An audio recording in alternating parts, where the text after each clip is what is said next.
hadir pada siang hari ini. Yang terhormat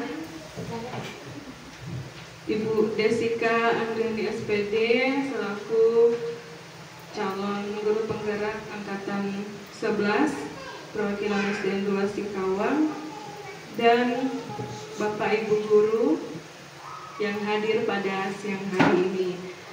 Salam dan bahagia untuk kita semua.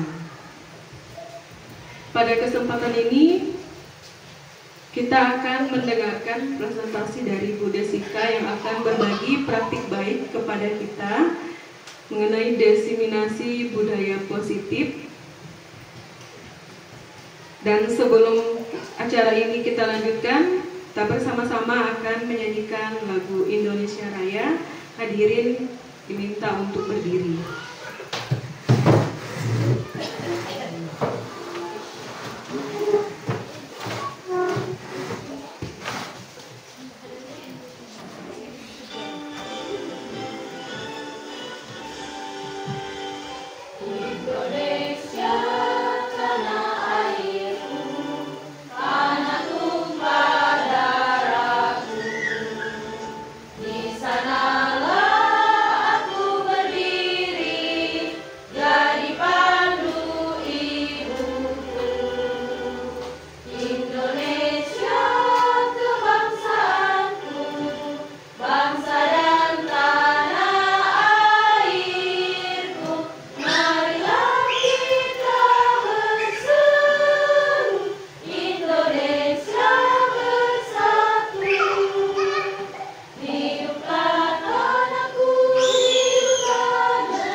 Baiklah, untuk membuka kegiatan kita siang hari ini, ada baiknya kita menyerahkan sepenuhnya kepada Tuhan Yang Maha Esa sehingga kegiatan kita dapat berjalan dengan baik dan lancar.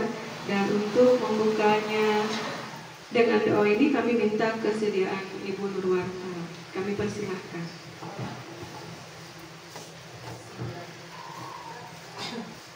Bismillahirrahmanirrahim. Assalamualaikum warahmatullahi wabarakatuh. Waalaikumsalam warahmatullahi wabarakatuh. Baiklah, untuk memperlancar acara siang hari ini, izinkan saya yang beragama Islam untuk memimpin doa, dan yang beragama lain silakan berdoa sesuai dengan kepercayaannya masing-masing. A'udzubillahi minasyaitonirrajim. Bismillahirrahmanirrahim. Alhamdulillahirabbil alamin. Arrahmanirrahim. Maliki yaumiddin.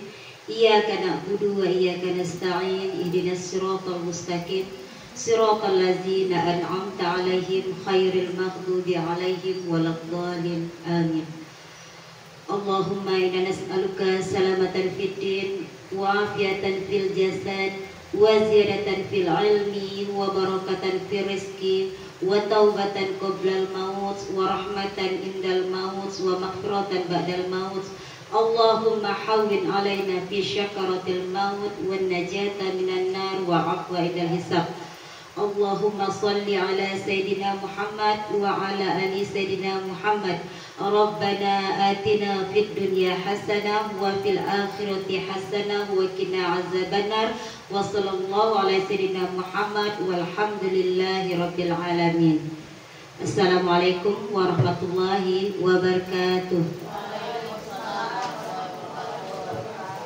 Ya, terima kasih Bu Nurwarta. untuk kegiatan selanjutnya kita akan mendengarkan pemaparan materi diseminasi budaya positif yang akan disampaikan oleh Ibu Desika Anggreni. Kepada Ibu Desika dipersilahkan.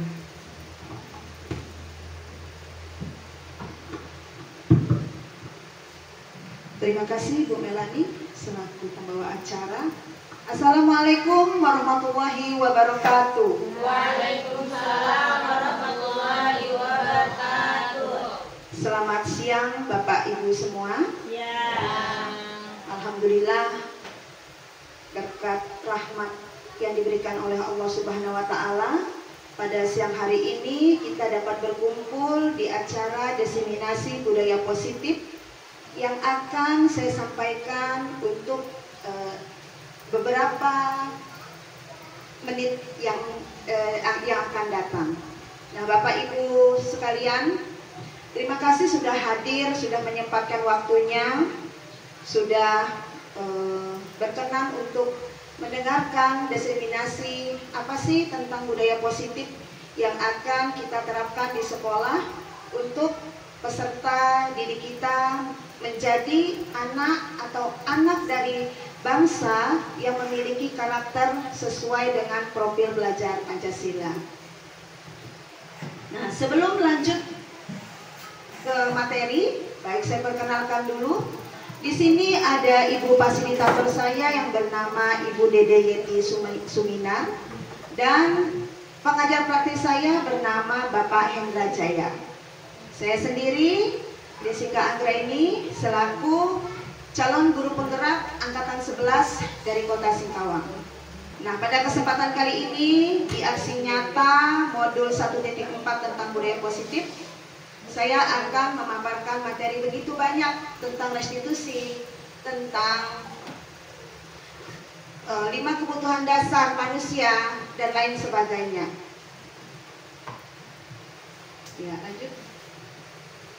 Nah, sebelum kita menuju ke apa sih itu budaya positif, untuk melatar belakangi dari adanya budaya positif di sini, kita melihat Bapak pendidikan kita yaitu Bapak Ki Hajar Dewantara menjelaskan bahwa tujuan pendidikan itu apa sih? Nah, tujuan pendidikan yaitu adalah menuntun segala kodrat yang ada pada anak-anak agar mereka dapat mencapai keselamatan dan kebahagiaan yang setinggi-tingginya, baik sebagai manusia maupun sebagai anggota masyarakat.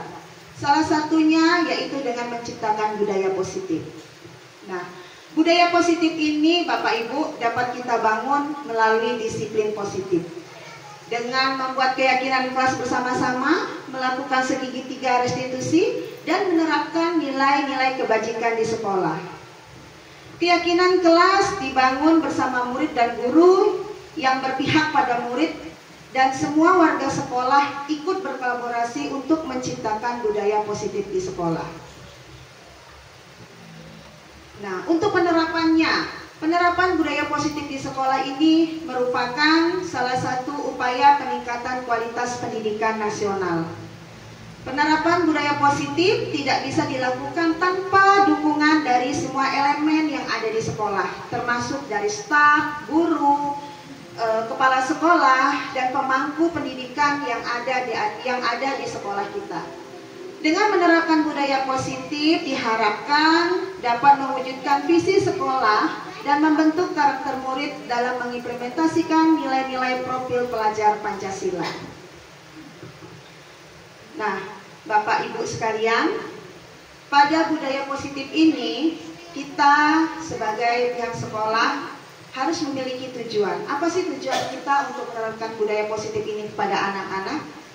Tujuannya yaitu adalah untuk meningkatkan rasa percaya diri dan keberanian murid dalam berpendapat mengenai keyakinan kelas yang sudah dibuat bersama Bapak Ibu gurunya.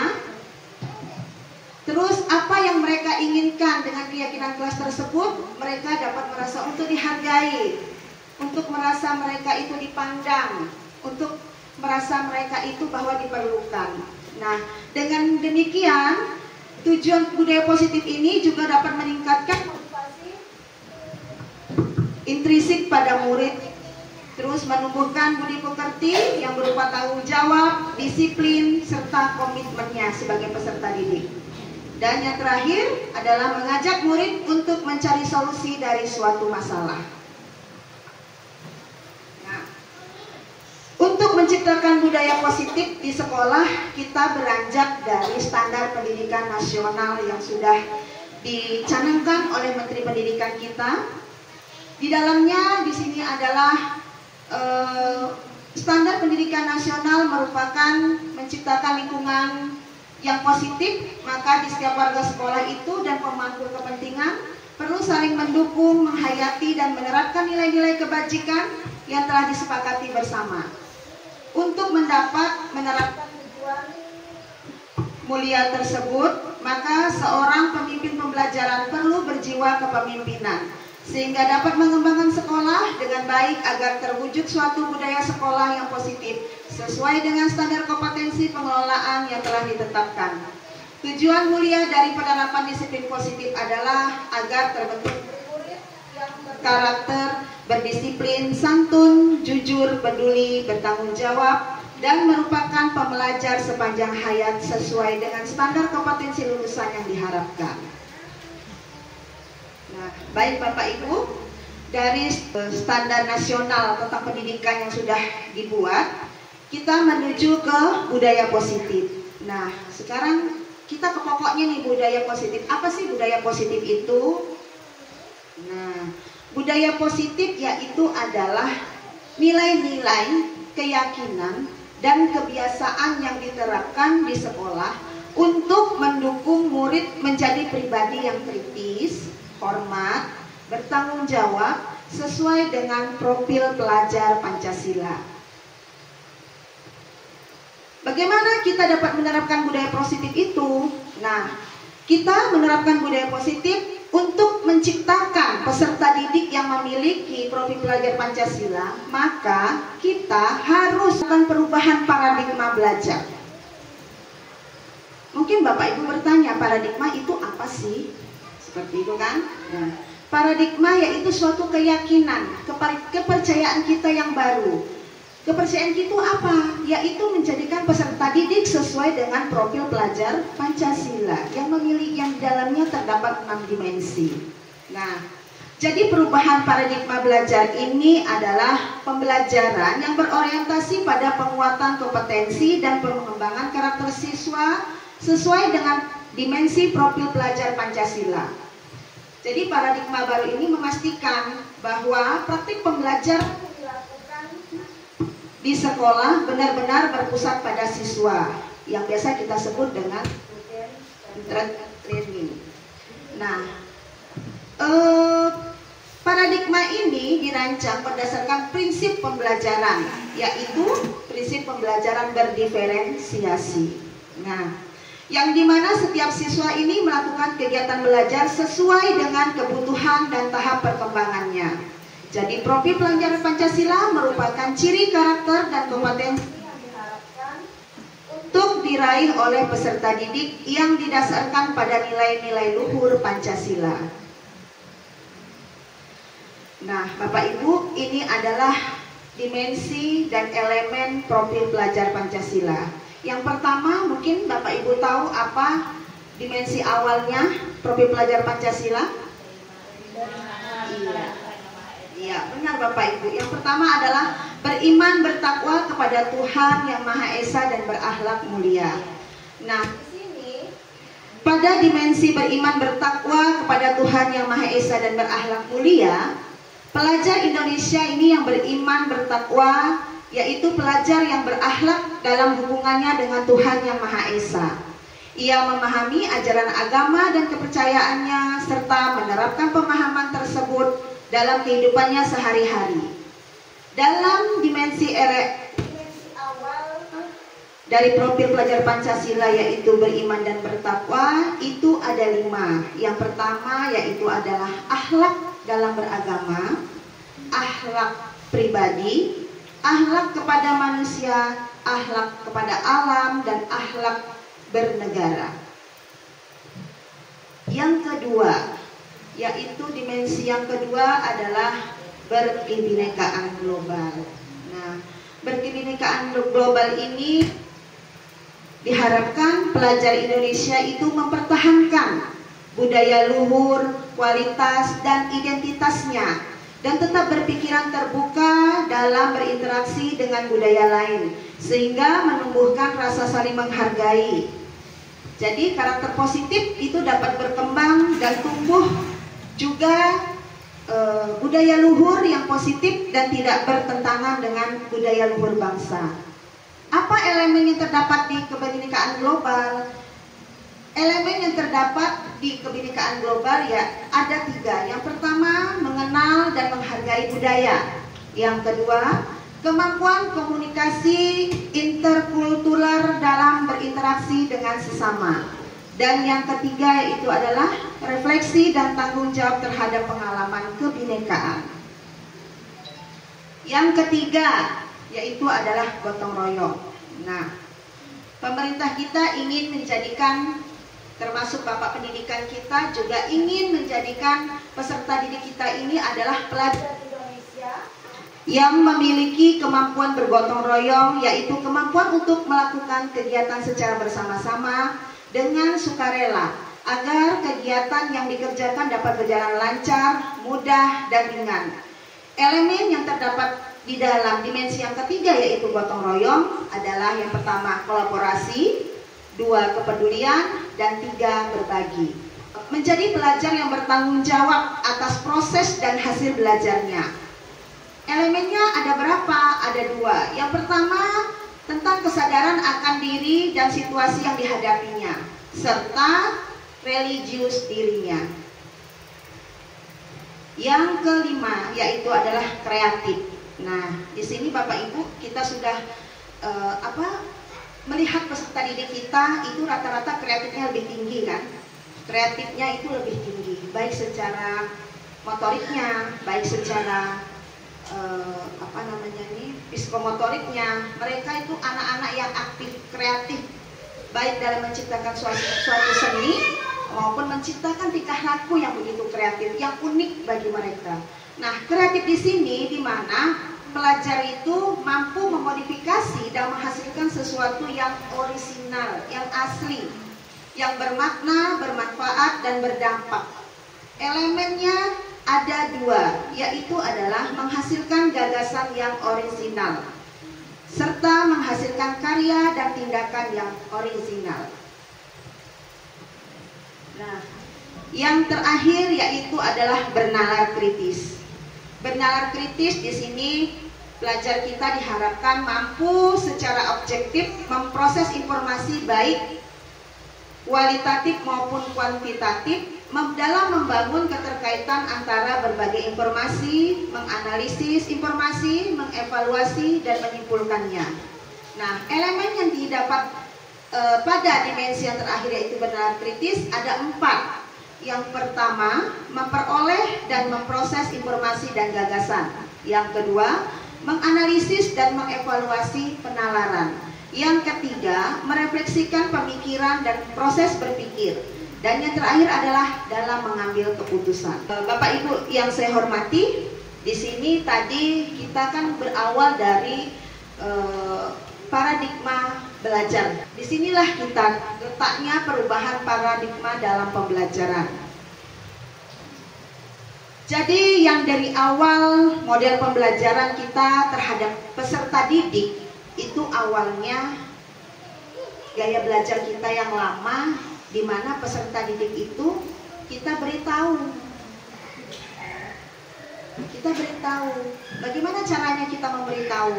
Nah, terkadang kita masuk ke dalam proses suatu pembelajaran kan ya, terus menjelaskan tujuan, menjelaskan apa sih kegiatan yang akan disampaikan. Nah, dalam memberitahu di sini diberitahu misalnya anak-anak kita arahkan mereka itu untuk mencari tahu, berpikir kritis kan, dari 1 ditambah titik-titik sama dengan 2. Otomatis itu enggak nilainya yang berapa sih, angka berapa sih yang ditambahkan di 1 itu agar hasilnya 2. Nah, di sini dia proses untuk mencari tahu. Mencari tahu di situ. lebih menekankan untuk dia bernalar kritis. Kalau misalnya kita 1 tambah 1 cukup jarinya 1 ditambah 1 langsung 2. Tapi kalau 1 ditambah titik-titik sama dengan 2, otomatis dia berpikir kritis kan? Dari mana agar dapat ini kok bisa 2? Nah, terus dia berpikir bagaimana dapatnya nilai yang di sebelah 1 ini bisa terisi. Seperti itu. Terus yang kedua, yang model pembelajaran yang kedua yaitu guru sebagai sumber utama. Nah, di sini sebagai guru dikatakan sumber utama yaitu sebagai itu hanya kepada guru kayak gitu. Di depan guru banyak ceramah, guru banyak menjelaskan tanpa melibatkan peserta didik. Di model pembelajaran di paradigma di perubahan baru, di mana di sini berbasis aneka sumber belajar. Jadi tidak hanya guru sebagai sumber belajar, banyak yang mereka dapatkan. Bisa kita menggunakan Infokus, bisa menggunakan media pembelajaran, alat-alat peraga, kan seperti itu. Lebih banyak lagi di dalam perubahan paradigma pembelajaran. Nah, terus ada kontekstual. Perubahan paradigma pembelajaran berubah menjadi pendekatan ilmiah yang dikatakan dengan saintifik. Yang keempat yaitu adalah berbasis konten. Nah, berbasis konten hanya berupa ini aja, apa namanya tuh, dari lisan yang kita dapatkan. Sedangkan di perubahan paradigma dia berbasis kompetensi. Ada juga yang di model pembelajaran yang lama itu adalah parsial, yang di perubahan paradigma pembelajaran berupa holistik dan terpadu. Terus jawabannya tunggal di perubahan paradigma, kebenaran jawaban multidimensi. Kita sudah ya Bapak Ibu ya kemarin yang jawaban multidimensi. Misalnya ada berapa yang benar, boleh dijawab berapa yang sesuai pertanyaan yang benar, kan gitu kan, benar dan salah kan. Dulu kan jawabannya tunggal, misalnya kayak tadi 1 tambah 1 sama dengan titik-titik A, 3, B, 2, C, 4. Udah cukup dijawab hanya 2. Tapi sekarang kita sudah masuk ke dalam soal-soal ulangan anak didik kita sudah menggunakan yang jawabannya lebih daripada 1 kan. Terus di paradigma itu berubahnya adalah keterampilan aplikatif. Nah, keterampilan dalam aplikasi yang tadi menggunakan verbal hanya suatu ceramah, misalnya ini loh anak-anak, ibu ada cerita tentang misalnya terjadinya Candi Prambanan dari Roro Jonggrang. Tapi begitu kita menggunakan keterampilan aplikatif, menggunakan media yang lebih nyata atau video pembelajaran, mungkin mereka dapat lebih mengena daripada cerita melalui gurunya yang tanpa memegang buku cerita, ataupun buku ceritanya terbatas, hanya gurunya memegang, siswa tidak bisa melihat. Seperti itu. Bagaimana sih budaya positif itu dapat kita terapkan? Nah, budaya positif itu dapat kita terapkan dengan adanya disiplin positif. Perlu apa tidak Bapak Ibu disiplin positif kita terapkan di sekolah atau dalam kelas? Perlu. Gunanya untuk apa Bapak Ibu?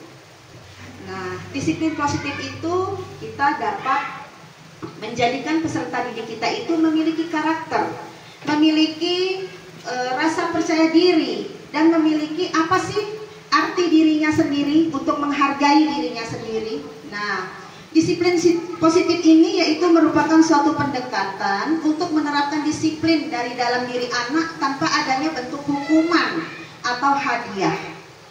Tujuannya untuk apa? Tujuannya adalah untuk menciptakan lingkungan yang aman dan mendukung, di mana anak-anak atau siswa itu dapat belajar dari kesalahan mereka dan memahami pentingnya bertanggung jawab atas tindakan mereka. Bagaimana cara menerapkan disiplin positif? Cara menerapkannya, yang pertama, bisa kita membuat keyakinan kelas bersama di dalam kelas. Sudah belum Bapak Ibu membuat keyakinan kelas? Sudah, alhamdulillah. Nah, nanti keyakinan kelas yang sudah Bapak Ibu bikin, itu kita bisa terapkan. Kita awal dari kecil yang di dalam kelas, baru nanti kita bisa keluar di sekolah kita, satu sekolah. Dari mungkin yang keyakinan kelas yang kita buat ini bisa membentuk karakter anak sesuai tadi harapan dari Bapak pendidikan kita, Bapak Ki Hajar Dewantara, dia menginginkan peserta didik itu yang memiliki profil dimensi pelajar Pancasila sesuai dengan nilai-nilai luhur Pancasila. Yang kedua, menetapkan konsekuensi. Nah, konsekuensi ini dengan hukuman sama apa tidak, Bapak Ibu? Konsekuensi sama hukuman, kira-kira sama apa berbeda? Berbeda. Kalau konsekuensi,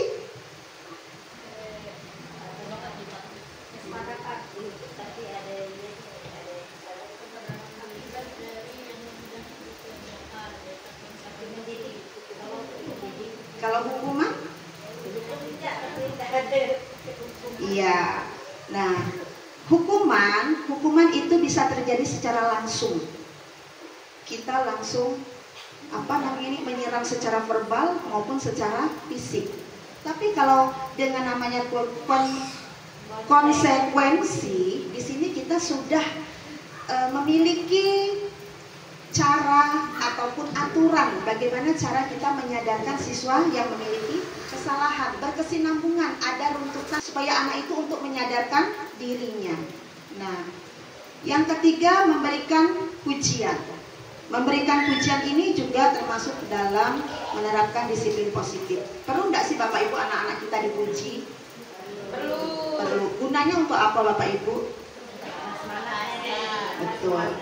Iya, benar sekali Bapak Ibu, untuk memotivasi mereka, untuk menambah semangatnya dalam belajar maupun dalam melakukan tindakan yang sesuai dengan keyakinan kelas yang sudah kita buat. Yang keempat, menjalin komunikasi yang baik seperti apa? Apakah hanya dengan peserta didik saja? Selain peserta didik, dengan siapa lagi kita berkomunikasi dengan baik agar disiplin positif ini dapat kita wujudkan? Iya Bapak Ibu, dengan orang tua. Karena kita selaku orang tua kedua yang ada di sekolah, mereka mempunyai orang tua kandung utama yang ada di rumah. Orang tua yang lebih tahu dengan karakter anak, orang tua yang lebih tahu dengan bagaimana kemampuan dari anaknya. Kita perlu saling berkolaborasi bagaimana caranya kita sama-sama untuk menerapkan budaya positif ini kepada peserta didik kita agar dapat terwujud. Dengan menjalin komunikasi yang baik antara peserta didik dan guru dan orang tua, maka budaya positif ataupun disiplin positif di sini bisa kita wujudkan. Yang kelima yaitu adalah menjadi contoh yang baik. Nah, siapa yang menjadi contoh yang baik Bapak Ibu? Guru. Nah, saya terus terang rasanya bangga berada di SD 2, di mana guru-gurunya itu memiliki potensi yang luar biasa. Masing-masing memiliki potensi, masing-masing memiliki kreativitas yang tinggi. Bagaimana caranya mereka mengelola kelas dengan baik, dengan menghasilkan peserta didik yang berkompetensi pula. Saya sangat bangga berada di sini.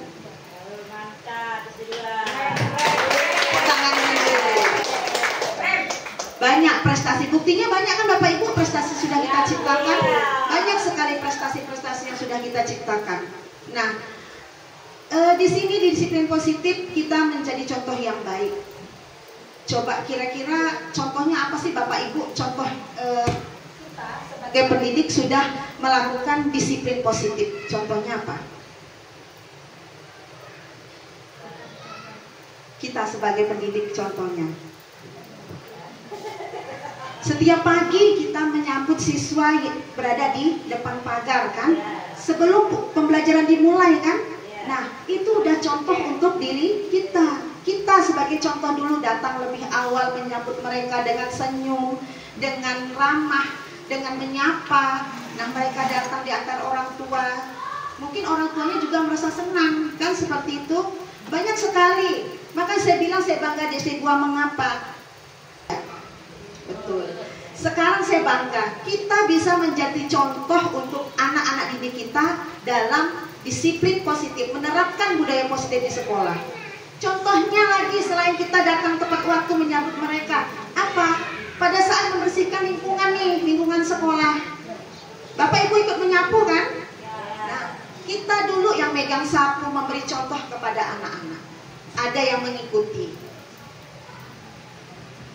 Kita sebagai contoh yang baik, yang tinggi untuk merubah diri, terutama untuk menjadikan anak didik kita itu, kita bisa merubah diri dengan mengikuti tadi ini kan banyak yang pelatihan, workshop ataupun seminar-seminar yang lain dapat pengembangan diri kita kan, sehingga peserta didik kita juga bisa dapat imbasnya. Imbasnya dari mana? Ilmu pengetahuan kita dapat dari workshop tentang pengelolaan kelas ataupun perubahan karakter pada diri kita, maka itu akan tersalurkan kepada peserta didik di dalam kelas. Nah, satunya yang sudah kita lakukan, kita menjadi contoh, sama-sama lah menyapu, tidak perlu ambil sapu, tapi gurunya duduk di kantor. Nah, salah satunya kita bekerja sama dengan anak-anak sebagai contoh mereka.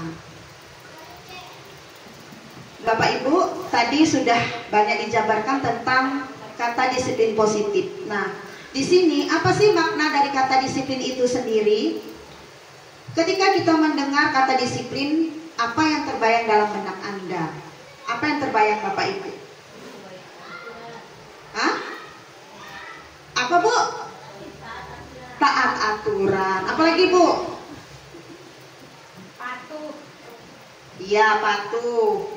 Apalagi Bu? Nah, ya baik, terima kasih Bapak Ibu atas jawabannya.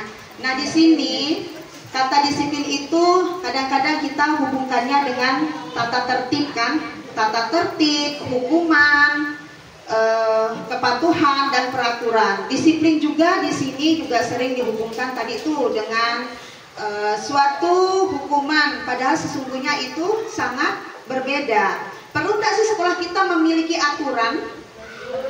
Perlu. Nah, benar sekali Bapak Ibu. Di sekolah perlu dibikinnya aturan. Supaya apa? Aturan itu dibuat supaya apa? Iya, benar. Supaya tertib, supaya tidak ada kesenjangan sosial di antara peserta didik maupun yang ada dengan guru-gurunya, seperti itu. Nah, di sini disiplin ini tidak harus dengan memberikan hukuman, ya Bapak Ibu. Justru disiplin ini merupakan salah satu alternatif terakhir. Kalau hukuman itu udah terakhir sekali, udah nggak bisa lagi diapa-apakan. Tapi hukumannya pun bukan harus dengan main kekerasan. Hukumannya pun bukan dengan kalimat-kalimat verbal yang dapat menyakiti hati anak. Nah, seperti itu. Nah, dalam budaya kita, makna kata disiplin itu yaitu adalah sesuatu yang dilakukan seseorang pada orang lain untuk mendapatkan kepatuhan. Jadi kita cenderung menghubungkan kata disiplin itu dengan ketidaknyamanan. Kalau terlalu disiplin, kita di sekolah tuh terasa kaku enggak Bapak Ibu? Iya. Terasa kaku ya? Rasanya ada yang mengikat kita untuk selalu disiplin. Kalau misalnya rasa kaku itu kita hilangkan, bagaimana caranya? Caranya dengan menyadari apa sih tanggung jawab diri kita, apa sih yang harus kita lakukan. Nah, kalau kita udah tahu dengan tanggung jawab kita tuh yang pokok, yang utamanya apa, otomatis disiplin yang ada di sekolah itu udah kita abaikan, merasa lebih ringan, kan seperti itu.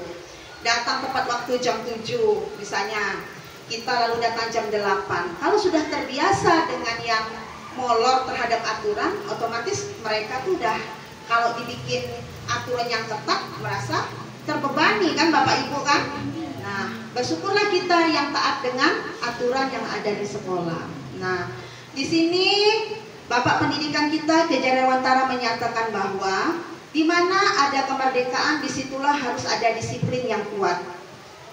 Sungguh pun disiplin itu bersifat self-disiplin, yaitu kita sendiri yang mewajibkan kita dengan sekeras-kerasnya, tetapi itu sama saja.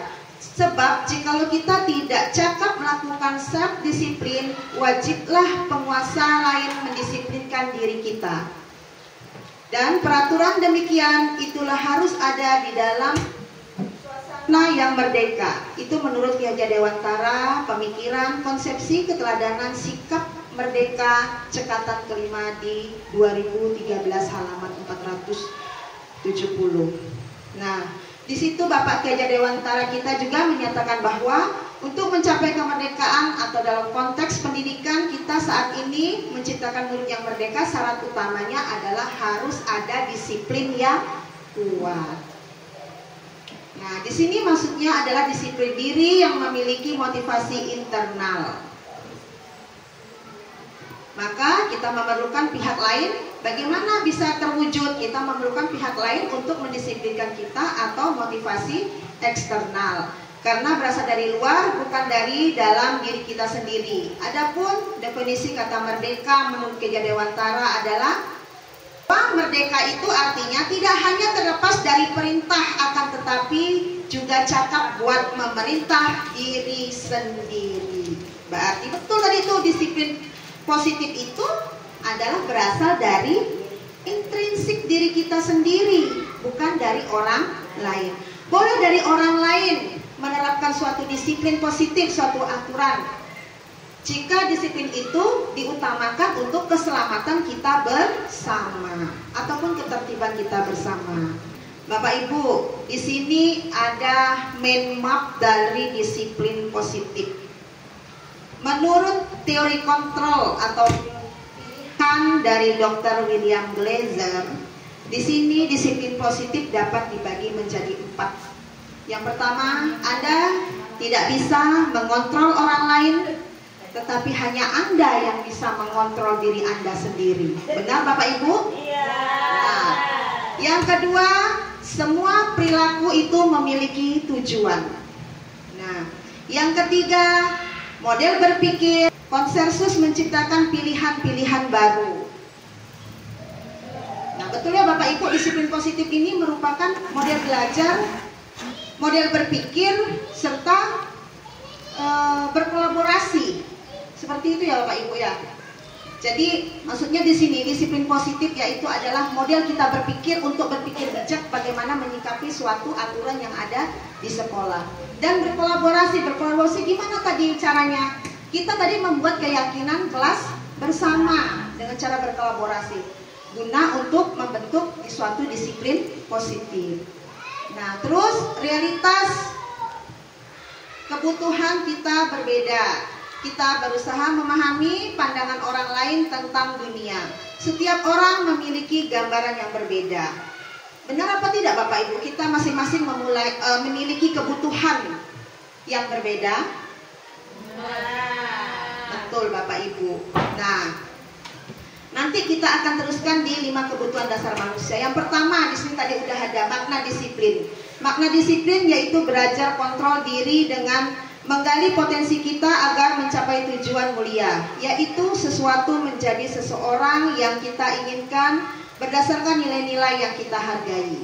Nah, yang kedua ini nih Bapak Ibu, di sini bagaimana kita membentuk disiplin positif? Kita harus mempunyai teori motivasi. Teori motivasi. Apa sih teori motivasi itu? Teori motivasi adalah teori yang mengulas mengenai motivasi serta mengelompokkannya menjadi beberapa bentuk dari kurun waktu ke waktu.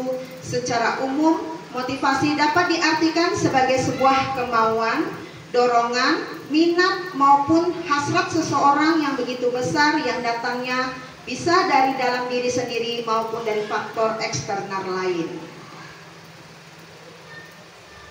Nah, motivasi ini kita dasari melalui nilai-nilai kebijakan universal. Nah, Bapak Ibu, nilai-nilai kebijakan universal ini bisa kita menjadikan nilai-nilai kebijakan ini untuk membuat suatu keyakinan kelas yang ada di kelas kita. Jadi nilai-nilai kebajikan ini bisa kita jadikan suatu dasar dalam membuat keyakinan kelas bersama peserta didik. Nah, contohnya Bapak Ibu kemarin kita sudah membuat visi bersama kan? Sudah membuat visi sekolah bersama, di mana kita terwujudnya peserta didik SDN 2 Singkawang yang cerdas dan berkarakter serta berakhlak mulia ya Bapak Ibu. Nah, di situ ada tidak nilai-nilai kebajikan dalam visi sekolah kita? Ada. Contohnya apa Bu? Iya, berakhlak, berkarakter. Berkarakter di sini sudah mencakup, berkarakter itu sudah mencakup dalam menciptakan tadi itu yang dimensi pelajar, profil pelajar Pancasila. Di situ berkarakternya banyak, karakter sesuai dengan berkebinekaan global, kenalan kritis. Nah, jadi dituangkan dengan satu kata yaitu berkarakter. Kita ingin menjadi peserta didik berdasarkan profil pelajar Pancasila. Nah, ini Bu nilai-nilai kan kebijakan universal, banyak sekali. Nilai-nilai kebijakan ini harus dapat kita junjung tinggi. Kita selipkan di dalam keyakinan kelas. Bukan diselipkan, memang harus diterapkan di dalam keyakinan kelas tersebut. Karena nilai-nilai kebajikan ini dapat membantu peserta didik membentuk karakter dirinya sendiri, dapat memotivasi untuk dirinya dan mengubah perilakunya di dalam kehidupan sehari-hari. Ini Bapak Ibu contoh keyakinan kelas, bisa dilihat. Keyakinan kelas, contohnya keyakinan kelas 1. Setiap kelas itu memiliki keyakinan yang berbeda-beda. Sekarang ada enggak Bapak Ibu yang memiliki keyakinan kelas yang menggunakan rupiah?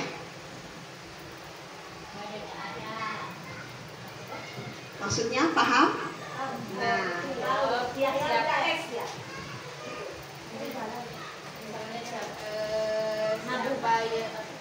menggunakan rupiah ataupun menggunakan pas. Menggunakan rupiah, misalnya siapa yang menaati peraturan kelas, jadi imbalan. Siapa yang melanggar, Nah, keyakinan kelas, mohon maaf Bapak Ibu, keyakinan kelas yang kita anggap dengan rupiah yaitu adalah keyakinan kelas yang kita beli di luar dengan jadi, tanpa kita melibatkan peserta didik. Nah,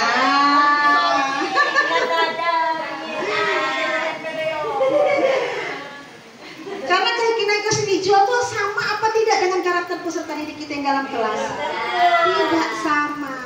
Lebih baik dengan cara murah meriah kan kita ajak.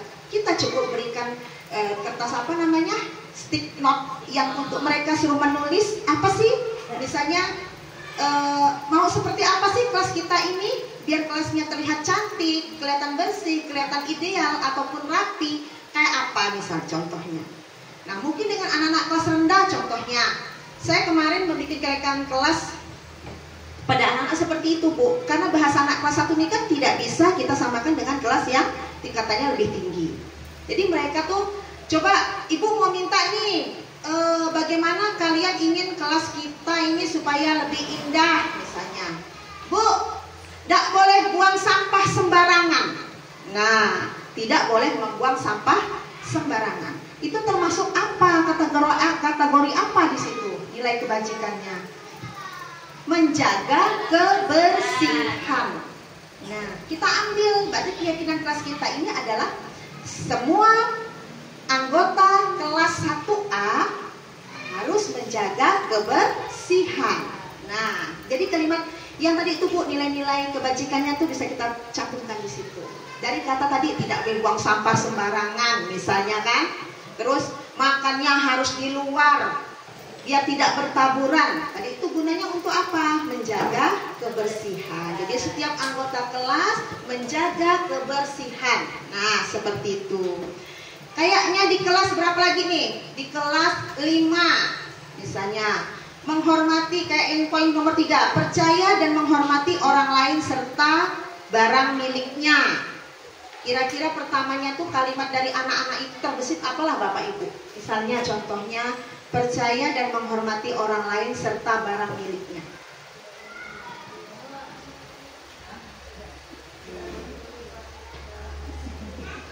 Kalau pada saat guru berbicara tidak boleh ngomong kan?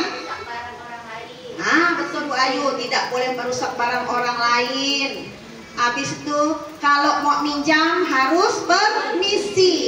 Kalimat tadi nih Bu, yang banyak-banyak siswa kan tidak mungkin dalam satu kelas 30 orang nih mau kita tempel jadi kayak keyakinan kelas. Cukup kita rangkum dengan cara apa? Menghormati orang lain serta miliknya. Barangnya tadi tuh, miliknya itu. Nah, itulah tadi fungsinya dari nilai-nilai kebijakan universal untuk membuat keyakinan kelas. Seperti itu. Contoh di kelas, oh ini dah kelas 7 udah di paling atas, mereka sudah bisa sendiri. Kita yang di SD ini paling kelas 1, kelas 5 dan kelas 2 seterusnya mungkin bisa ya Bapak Ibu ya. Jadi nanti misalnya dikasih stick note, tulis apa? Kelasnya tidak boleh kotor. Terus tidak boleh ngobrol saat belajar. Bisa kita rangkum menjadi kalimat yang positif kan? Nah, menghormati orang lain. Semua anggota kelas menghormati orang lain. Baik itu misalnya dan ditambah dengan miliknya atau dengan barang miliknya.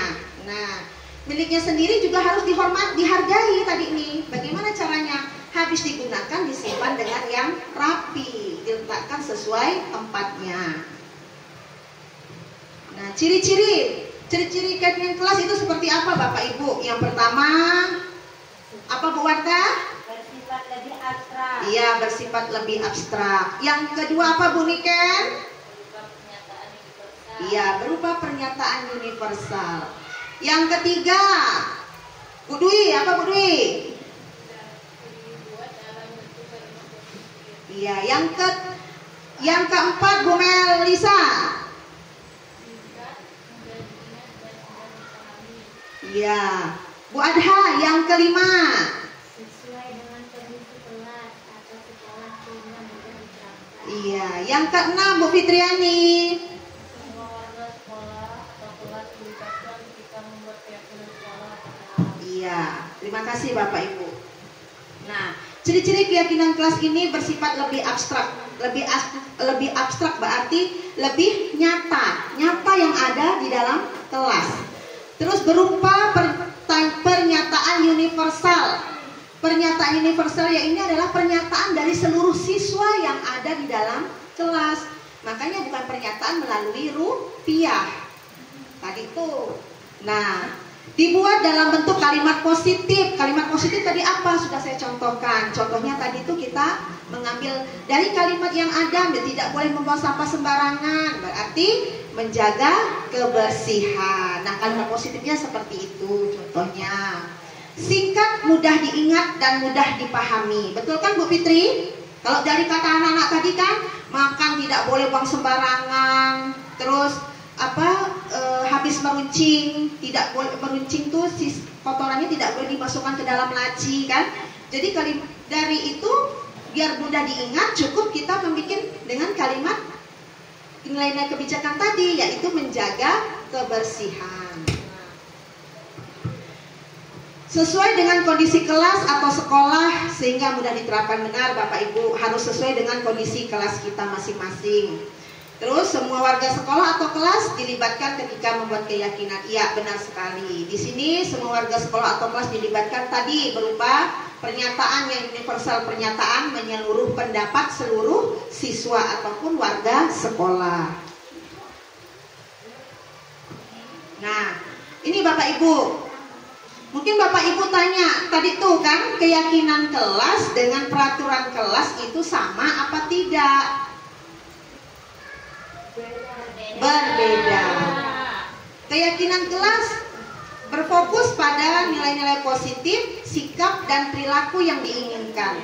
Sedangkan peraturan kelas fokusnya itu tindakan yang boleh dan tidak boleh dilakukan. Nah, yang tadi saya contohkan misalnya, tidak boleh makan dalam kelas, itu termasuk peraturan atau keyakinan? Peraturan. Nah, dari peraturan yang anak-anak sebutkan tadi itu disebut dengan peraturan. Bagaimana bisa menghasilkan kalimat positif? Kita jadikanlah keyakinan kelas tadi. Kalimat positifnya dari mana? Dari nilai-nilai kebajikan universal. Dari situ dia. Nah, tujuannya apa keyakinan kelas? Membentuk karakter, membangun komunitas positif, dan memotivasi dari dalam. Peraturan kelas apa tujuannya? Menjaga ketertiban dan menghindari perilaku yang tidak diinginkan. Terus bahasanya keyakinan kelas itu lebih positif, inspiratif dan bervariasi pada tujuan. Peraturan kelas bahasanya negatif, larangan dan berorientasi pada hukuman. Pembentukannya dibahas dan disepakati bersama oleh seluruh anggota kelas. Sedangkan peraturan ditetapkan oleh guru atau pihak yang berwenang. Nah, penerapannya bagaimana? Penerapannya yaitu adalah menjadi pedoman dalam setiap tindakan dan keputusan. Sedangkan peraturan kelas bersifat reaktif, diterapkan ketika terjadi larangan. Motivasi sekarang di aspek motivasi, keyakinan kelas itu apa motivasinya? Memicu motivasi intrinsik dari dalam diri anak, mendorong siswa untuk bertindak karena ingin menjadi yang lebih baik. Di peraturan kelas lebih mengandalkan motivasi ekstrinsik dari luar, dari orang lain kan, daripada dirinya sendiri, yaitu menghindari hukuman atau mendapatkan hadiah. Terus yang terakhir, fleksibilitasnya. Di sini keyakinan kelas dapat disesuaikan dengan situasi dan kondisi yang berubah. Jadi keyakinan kelas itu Bapak Ibu tidak harus dibikin sekali bikin untuk 1 semester, tidak. Tapi disesuaikan dengan kondisi kelas kita. Pada saat misalnya seminggu sekali dirubah boleh. Jadi tidak harus. Tapi kalau peraturan itu lebih kaku dan sulit untuk dirubah. Nah, di sini untuk menuju tadi itu nilai-nilai kebajikan dan keyakinan kelas, kita harus berpusat kepada teori kontrol. Bagaimana sih teori kontrol itu? Menurut Stephen R. Covey, Principle Centered Leadership pada tahun 1991 mengatakan bahwa bila kita ingin membuat kemajuan perlahan, sedikit-sedikit ubahlah sikap atau perilaku Anda. Namun, bila kita ingin memperbaiki cara-cara utama kita, maka kita perlu mengubah kerangka acuan kita. Ubahlah bagaimana Anda melihat dunia, bagaimana Anda berpikir tentang manusia, ubahlah paradigma Anda, skema pemahaman dan penjelasan aspek-aspek tertentu tentang realitas. Mungkin mengena Bapak Ibu dari kata-kata bijaknya, sangat mengena sekali ya Bapak Ibu. Dimana kita ingin perlahan-lahan sedikit-sedikit mengubah perilaku kita untuk menjadi contoh teladan bagi anak didik kita kan.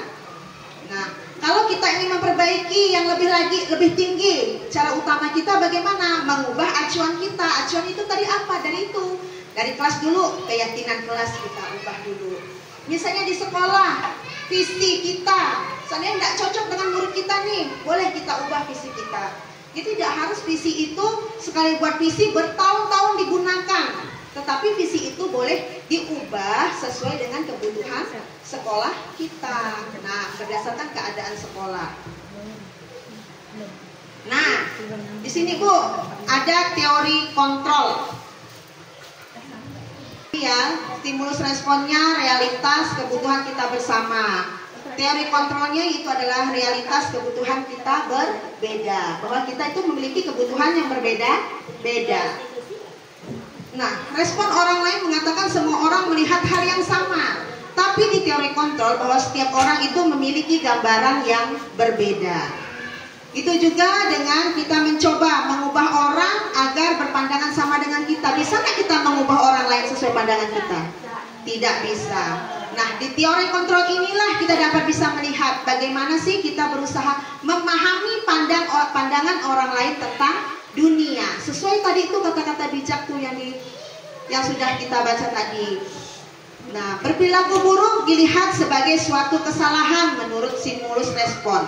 Tapi di teori kontrol di sini semua perilaku itu memiliki tujuan. Stimulus responnya orang lain bisa mengontrol saya, tetapi nyatanya hanya kita sendiri yang bisa mengontrol diri kita sendiri. Lanjut, yang saya bisa mengontrol orang lain, nyatanya apa? Kita tidak bisa mengontrol orang lain. Terus, pemaksaan ada pada saat bujukan gagal. Nah, di teori kontrol itu nyatanya dengan cara apa? Kolaborasi dan konsensus menciptakan pilihan-pilihan baru. Model berpikir menang dan kalah. Kalau di stimulus respon, kita berpikir kita harus menang, kalau enggak kita kalah. Nah, optimis dan pesimis kan? Di teori kontrol, kita di sini dapat bisa bahwa model berpikir itu pasti menang, lebih yang positif. Kita pasti menang, kita yakin diri kita menang karena sesuatu yang mensugesti diri kita lebih baik, maka hasilnya juga lebih baik. Ibu, 5 posisi kontrol. Nah, 5 posisi kontrol ini kita lakukan pada saat peserta didik kita menghadapi suatu masalah ataupun situasi yang tidak sesuai dengan keyakinan kelas. Apakah di sini Bapak Ibu sebagai penghukum? Apakah pembuat orang merasa bersalah? Apakah Bapak Ibu sebagai teman? Atau sebagai pemantau dan sebagai manajer? Kita refleksi ke belakang. Kira-kira kita sudah seperti apa sih dalam 5 posisi kontrol ini? Kadang penghukum, kata Bu Wata. Terus Bu Wata?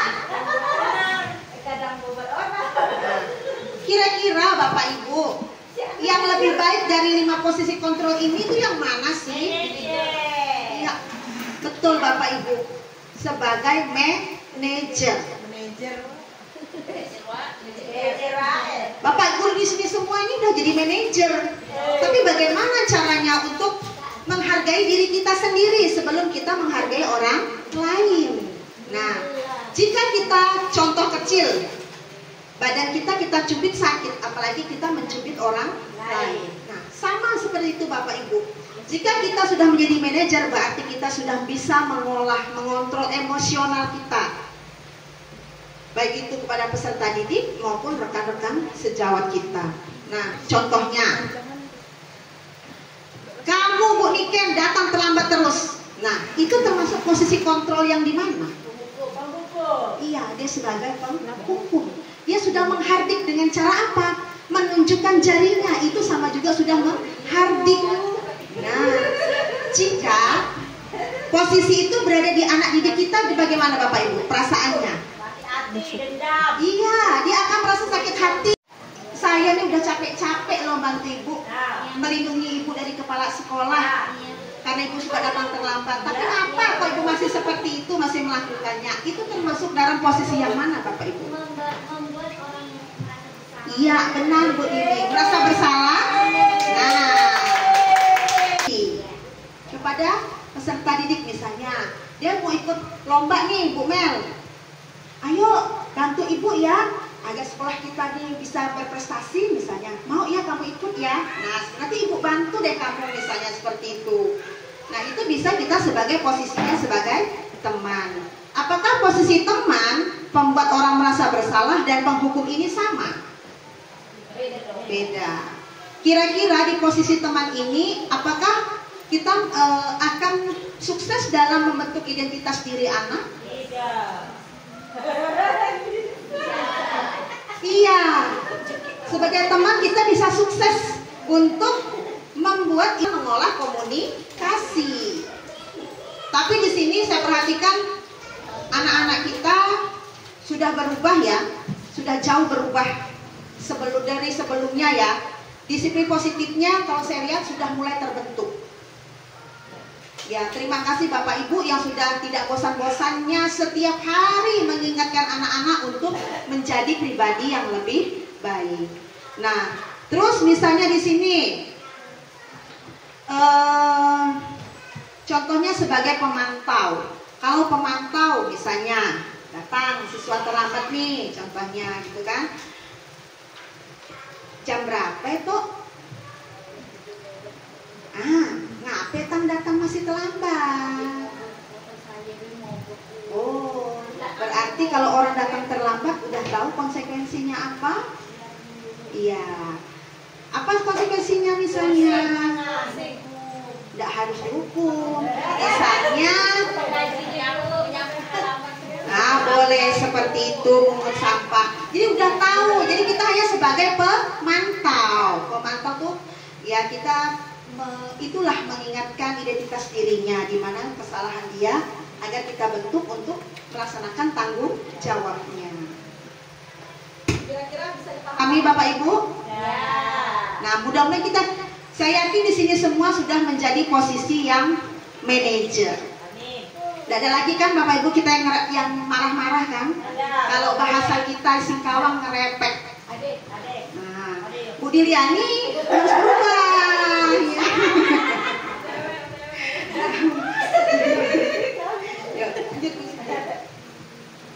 Nah, Bapak Ibu berdiri dulu semua. Udah capek kan? Udah jenuh nih dari berapa slide? Kita sekarang ice breaking dulu sama-sama. Yuk. Berdiri. Oh ya, tempat berdirinya yang enggak semua.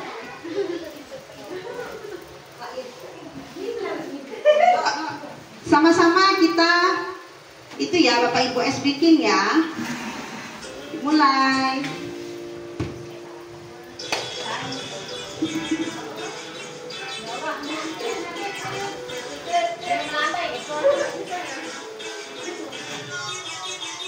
Tangan diputar-putar bertepuk tangan diputar-putar peganglah bahu, tangan diputar-putar peganglah lutut, digoyang-goyang, digoyang-goyang, digoyang-goyang. Tangan diputar-putar bertepuk tangan, tangan diputar-putar peganglah bahu, tangan diputar-putar peganglah lutut, digoyang-goyang, digoyang-goyang, digoyang-goyang. Diputar-putar, diputar ke bawah, diputar-putar, diputar ke bawah, diputar-putar, diputar ke kanan, diputar-putar, diputar ke kiri. Ya, tangannya lambai-lambai. Berat pinggangnya tak encok ya. Tangan diputar-putar bertepuk tangan, tangan diputar-putar peganglah bahu, tangan diputar-putar peganglah lutut, digoyang-goyang, digoyang-goyang, digoyang-goyang.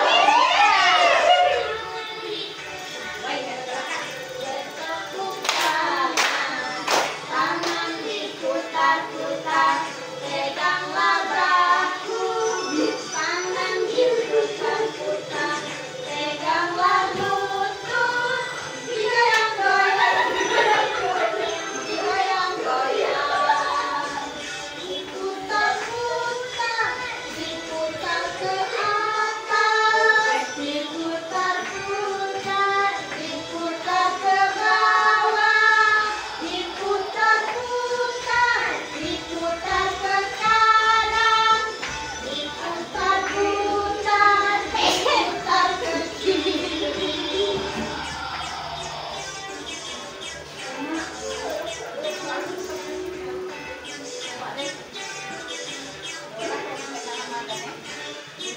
Oke, terima kasih.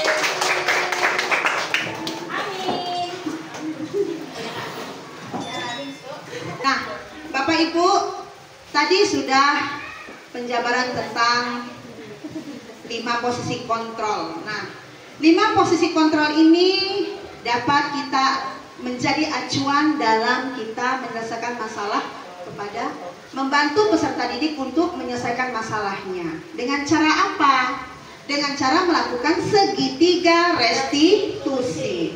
Apa sih segitiga restitusi itu? Nah, restitusi adalah proses menciptakan kondisi bagi murid untuk memperbaiki kesalahan mereka, sehingga mereka bisa kembali pada kelompok mereka dengan karakter yang lebih kuat menurut Gosen 2004. Nah, di sini Bapak Ibu, segitiga restitusi, ada 3 buah tindakan yang harus kita lakukan dalam segitiga restitusi. Yang pertama, kira-kira ada yang tahu yang di sebelah mana dulu untuk melakukan segitiga restitusi? Nah, untuk melakukan segitiga restitusi yang pertama, iya benar Bu Mel, menstabilkan identitas. Dengan cara apa? Yang pertama, belajar dari kesalahan. Yang kedua, memperbaiki hubungan. Nah, menstabilkan identitas. Contohnya ada siswa kita nih yang lagi berkelahi misalnya, ataupun mengganggu temannya. Kita panggil dia ke kantor tanpa harus marah-marah. Kita tanya dulu. Mungkin pas pada saat jam istirahat kita memanggilnya. Contohnya misalnya, Al, kamu sudah istirahat belum? Saya seperti itu kan? Belum Bu. Kira-kira kalau ibu minta waktunya sebentar, motong waktu istirahatnya boleh nggak? Setelah makan barulah kita kasih tahu, nanti habis istirahat jajan itu ya, ketemu sama ibu ya. Nah seperti itu. Setelah kita bertemu dengan murid, kita menanyakan tadi, Al, tadi ibu ada dengar dari teman-teman kelasmu, misalnya gitu kan? Katanya kamu ada mengolok-olok Lutfi, seperti itu. Biasa kan anak ini kan takut kan Bu, mau jawab iya takut dimarah kan? Nanti mau jawab, istilahnya bilang gini, jujur aku dimarah. Kalau aku jawab bohong pun tetap dimarah, kan seperti kayak gitu ya? Apa pemikirannya ya? Nah, mungkin dia dalam untuk mengungkapkan kata-katanya itu agak berat, bisa kita melakukan dengan cara seperti ini. Al tidak perlu takut. Semua orang pasti pernah melakukan kesalahan, termasuk Al. Seperti itu. Nah, wajar karena manusia ini adalah tempatnya salah. Kita tanya, apa benar tadi Al udah ada mengolok-ngolok Lutfi, contohnya, misalnya dia bilang ada. Ibu acungi jempol, Al sudah jujur. Dari itu dia mulai nanti kan terbuka kan, ibu suka dengan anak jujur seperti ini. Nah, dia mengakui tuh, menstabilkan identitas tadi yang rasa takut, rasa tidak percaya diri. Dengan cara seperti itu, dia udah bisa meredam emosinya. Jadi kita stabilkan identitasnya. Nah, yang kedua yang mana Bapak Ibu?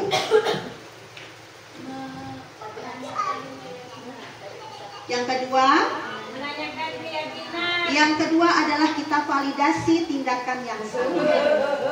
Kita validasi dulu tindakan yang salah. Nah, validasi tindakan yang salah. Misalnya dengan cara apa? Melakukan penawaran, jadi dengan bukan melakukan paksaan. Terus menuntut untuk melihat ke dalam diri. Kita validasi tindakan yang salahnya dengan cara menanyakan, coba kamu itu ceritakan dulu apa yang sudah terjadi. Ibu yakin kamu melakukan ini pasti punya alasan kan? Seperti itu. Apa sih alasanmu? Nah, misalnya enggak ya Bu, saya suka-suka aja mau ngolok-ngolok. Nah, itu termasuk nilai-nilai kebajikan apa yang ada pada dirinya? Kesenangan, merasa senang kan dia habis ngolok-ngolok orang kan? Orang yang diolok menderita, dia yang ngolok-ngolok merasa senang. Nah, itu nanti ada di dalam diri manusia, itu pasti ada. Terus yang ketiga, yang terakhir yaitu adalah menanyakan keyakinan. Keyakinan yaitu adalah fokus pada karakter dan fokus pada solusi. Keyakinan. Kalau menanyakan pada keyakinan Bapak Ibu, kita kembalikan dengan yang apa tadi? Keyakinan kelas yang sudah kita buat. Nah, tadi contohnya misalnya keyakinan kelas kita buat menghargai orang lain dan barang miliknya. Ya tadi Ibu Mel ya, contohnya seperti itu misalnya. Kita kembalikan ke Al, kamu sudah mengelok-ngelok Lutfi, apakah kamu sudah mencerminkan keyakinan kelas yang sudah kita buat? Kalau dia bilang tidak Bu, keyakinan kelas yang mana? Dia harus tahu tuh, harus hafal dulu keyakinannya. Kalau bisa dia bilang saya tidak menghargai Bu, menghargai atau menghormati gitu kan, saya tidak menghormati aja dia seperti itu misalnya. Nah itu kita sudah menanyakan suatu keyakinan. Jadi kalau sudah seperti ini misalnya kan, apa yang harus kamu lakukan terhadap Lutfi? Pasti nanti dia akan berpikir sendiri, oh saya akan meminta maaf Bu. Nah itulah fokusnya kepada solusi. Jadi bagaimana dia untuk membuat karakternya apa tadi itu, dia harus bertanggung jawab atas kesalahannya. Dengan cara apa? Meminta maaf kepada temannya yang sudah diolok-oloknya tadi. Nah seperti itulah segitiga restitusi. Nah di sini saya mengambil sampel contoh kepada murid saya yang berada yang namanya Ibra. Pada saat itu, pada hari Selasa itu ada pelajaran bahasa Inggris. Jadi Ibra itu suka datang terlambat. Terus gurunya yang bernama Bu Wela ini mengasih informasi, Bu Desi, Ibra tuh suka datang terlambat kalau saat jam pelajaran saya, saat saya berada di dalam kelas. Nah, setelah itu ada kesempatan saya panggil Ibranya, tanya mengapa Ibra kok sering terlambat pada saat pembelajaran bahasa Inggris. Apa yang Ibra jawab? Jadi Ibra menjawab bahwa jika Ibra itu tidak suka pelajaran bahasa Inggris, katanya. Ngapa? Pelajarannya itu susah Bu, katanya dia bilang. Dia sulit untuk menerjemahkan bahasa Inggris. Nah, setelah itu saya bilang, apakah Bu Wela tahu dengan permasalahan kamu? Tidak Bu. Kita tanya lagi. Nah kalau sudah seperti itu, kamu tidak masuk kelas, sering datang terlambat kan? Keyakinan kelas mana yang udah kamu langgar? Tadi itu keyakinan kelas yang tidak menghormati kan? Menghormati tadi itu dan tidak menghormati, terus merugikan orang lain dan dirinya sendiri. Seperti itu, Ibra menjawab seperti itu. Nah ini salah satu contoh yang sudah saya lakukan kepada Ibra.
Ya, ini adalah penguat dari peserta didik yang sudah kita restitusi.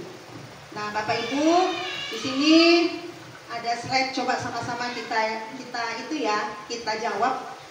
Apakah dari tindakan guru ini termasuk hukuman atau konsekuensi? Yang pertama, mencatat 100 kali di dalam buku kalimat saya tidak akan terlambat lagi karena terlambat ke sekolah. Hukuman. Terus yang kedua, lari mengelilingi lapangan basket 2 kali karena terlambat hadir di sekolah. Hukuman. Boleh kita tulis nomor 1. Yang kedua, lari mengelilingi lapangan basket. Bisa Bu Mel minta tolong tuliskan Bu Mel. Yang kedua hukuman. Yang ketiga, murid diminta untuk push up 15 kali karena tidak menggunakan masker ke sekolah. Hukuman. Terus menggantikan kertas tugas teman yang telah dicoret-coret. Konsekuensi. Membersihkan tumpahan air di meja tulis karena tersenggol pada saat belajar. Konsekuensi. Murid disuruh untuk mengenakan sepatu seharian di sekolah karena tidak mengenakan sepatu hitam. Konsekuensi. Yang terakhir, lari mengelilingi lapangan basket 2 kali karena terlambat 10 menit untuk pelajaran PJOK. Hukuman. Oke, mari kita lihat sama-sama. Nah, nomor 1 itu mencatat 1000 kali termasuk hukuman. Benar. Karena mengapa dikatakan hukuman Bapak Ibu? Tepuk tangan untuk kita semua. Mengapa dikatakan hukuman? Nah, apakah dengan mencatat 100 kali anak ini besoknya itu kita pastikan dia tidak terlambat lagi ke sekolah? Belum tentu. Nah, harus kita apakan mereka? Restitusi. Kita mencari solusinya mengapa dia sering terlambat, kan? Terus yang kedua, lari mengelilingi lapangan basket 2 kali karena terlambat hadir ke sekolah. Itu juga termasuk hukuman. Karena mengapa? Membuat fisiknya lelah, kan? Menjadi siswa itu nanti ujungnya belajar tidak semangat, udah capek duluan.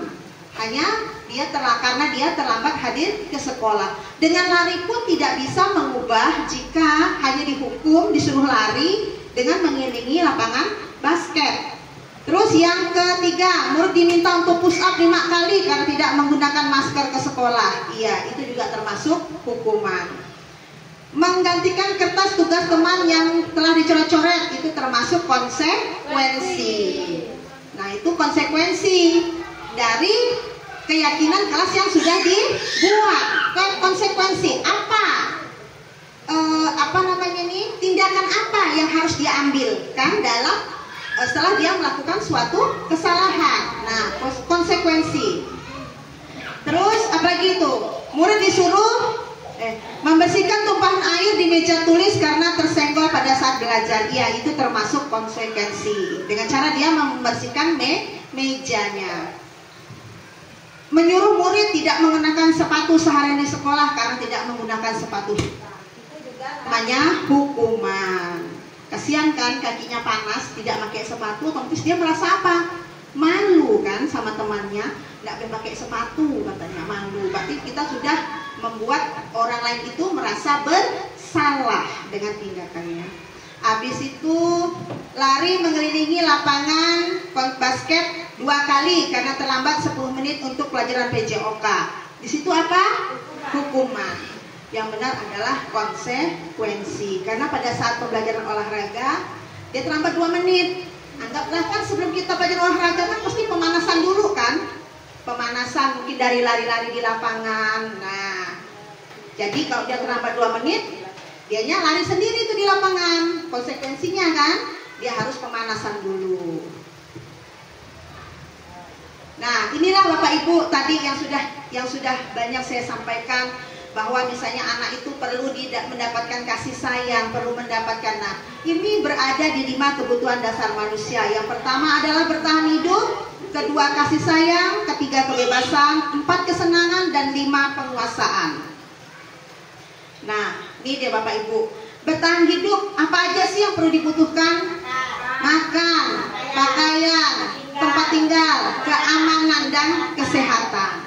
Kasih sayang, rasa diterima, disukai dengan siapa? Dengan keluarga, dengan teman, dengan anggota masyarakat, diperdulikan, berbagi, menjadi bagian dari dalam kelompok. Kebebasan contohnya mandiri, memiliki pilihan, mencoba hal-hal baru, mampu mengendalikan arah hidupnya. Kesenangan, contohnya namanya anak-anak ya Bapak Ibu, kita pun masih ada rasa senangnya. Ada sisi dari anak-anak, yaitu apa? Bermain, mengoleksi barang, bergurau. Nah, penguasaan di sini dia dianggap berharga, dihormati, pencapaian, berprestasi, diakui dan didengar. Nah, itulah Bapak Ibu. Kesimpulan dari pemaparan kita dari awal tadi sampai akhir yaitu adalah tentang budaya positif. Di modul 1.4 mencakup konsep-konsep kunci adalah sebagai berikut. Yang ke-1, perubahan paradigma belajar, yaitu adalah menggeser fokus dari pengajaran yang berpusat pada guru ke pembelajaran yang berpusat pada siswa dengan tujuan menciptakan pengalaman belajar yang lebih relevan dan bermakna. Yang kedua, disiplin positif, mengembangkan pendekatan disiplin yang lebih mendukung dan konstruktif yang mendorong siswa untuk memahami dampak tindakan mereka dan memperbaikinya daripada sekedar menghukum. Yang ketiga, memotivasi perilaku manusia dengan cara memahami bahwa perilaku manusia dipengaruhi oleh motivasi internal dan kebutuhan dasar, sehingga pendekatan yang lebih manusiawi dan empatik diperlukan dalam pembelajaran. Yang keempat, kebutuhan dasar tadi, yaitu menyadari bahwa pemenuhan kebutuhan dasar seperti rasa aman, cinta, dan penghargaan adalah kunci untuk memotivasi siswa dan menciptakan lingkungan belajar yang positif. Yang kelima, posisi kontrol restitusi. Dengan menerapkan posisi kontrol restitusi, kita dapat menerapkan konsep restitusi sebagai cara untuk mengembalikan keseimbangan setelah pelanggaran terjadi, bukan hanya sekedar menghukum, tetapi juga membantu siswa belajar dari kesalahan mereka. Yang keenam, keyakinan kelas. Keyakinan yang telah kita buat, keyakinan kelas yang telah kita buat gunanya membangun keyakinan yang positif di dalam kelas, di mana siswa merasa dihargai dan didorong untuk berpartisipasi secara aktif dan bertanggung jawab. Dan terakhir, segitiga restitusi. Dengan segitiga restitusi, untuk di sini kita dapat membantu peserta didik untuk membantu menyelesaikan konflik dengan cara yang memperbaiki dan mendorong refleksi diri serta pertumbuhan pribadi. Terima kasih Bapak Ibu. Inilah diseminasi budaya positif yang saya lakukan. Semoga pemaparan saya dapat kita terapkan sama-sama, termasuk pribadi saya sendiri, dapat saya terapkan di dalam kelas, dapat saya terapkan bersama murid-murid saya. Akhir kata saya ucapkan wabillahi taufiq wal hidayah. Assalamualaikum warahmatullahi wabarakatuh.